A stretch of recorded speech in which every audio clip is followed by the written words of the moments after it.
As a viewer of Tab Forum, you know that we've talked a lot about various regulations, Dodd-Frank, EMIR, and the various forms of regulation that the financial services industry is facing. Today we're going to talk specifically about regulations in the FX derivative space, and my guest to talk about that is Joe Halberstadt, Head of FX and Derivatives at SWIFT. Joe, thanks for coming by and chatting with us today. Pleasure.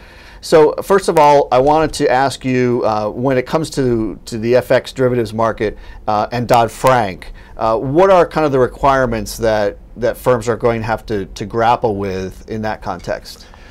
Foreign exchange derivatives are going to be subject to Dodd-Frank reporting in the same way that other derivatives are as well, so credit, equities and so on. Okay.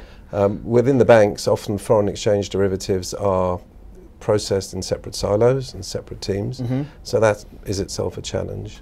And within foreign exchange as well, there are several different several types of derivatives. There's forwards, swaps, non-deliverable forwards, options, and the regulations that apply to them do vary a little bit. Okay, so given that those requirements, what are the challenges then that firms are facing in terms of meeting these requirements?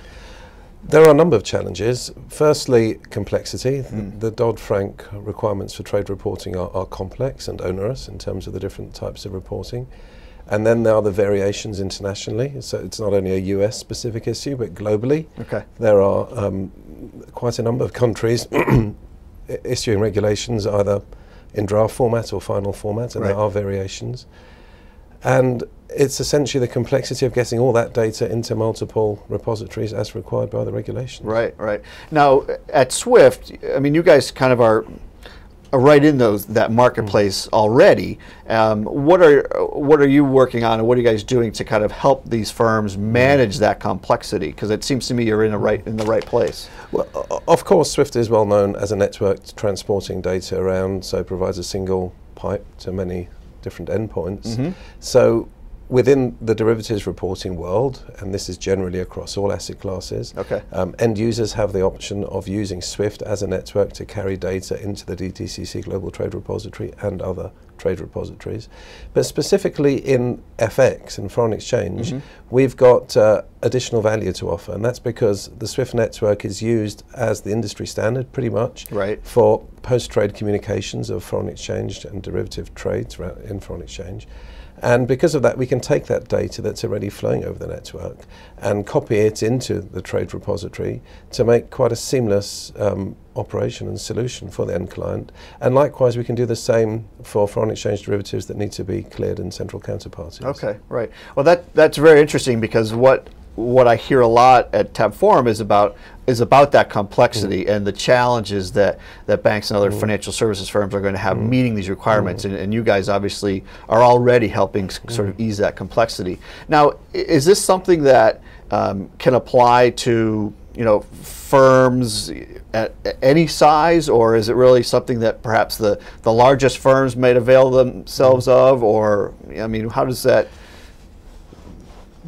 Again, there are differences here between the regulations here in the United States, Dodd-Frank, and what's being proposed in Europe. Okay. In the United States, there's the concept that the swap dealer or the major swap participant is the entity that has to report a trade, as opposed to the counterparty, who may be a smaller party.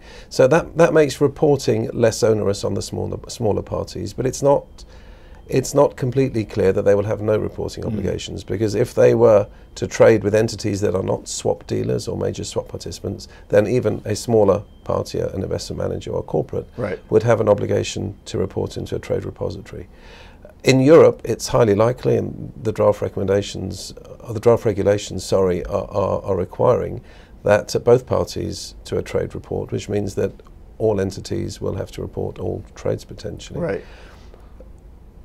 For small entities who are not in a position or not willing to make major investment into new infrastructure, new technologies to access the trade repositories, the use of their existing confirmations going over SWIFT is a very straightforward and simple way of complying with the regulations. Right, great. Well, I would think that is a message that resonates quite a lot, because the other message that I'm hearing is about the cost pressure that banks and managers and other financial firms are under, given the market environment in which we're in.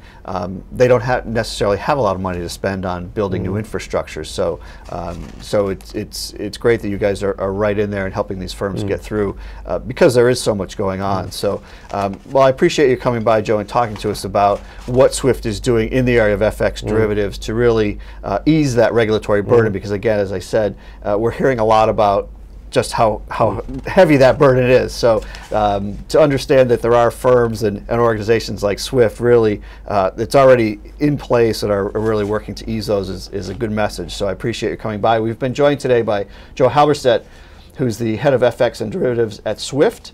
Thanks for watching.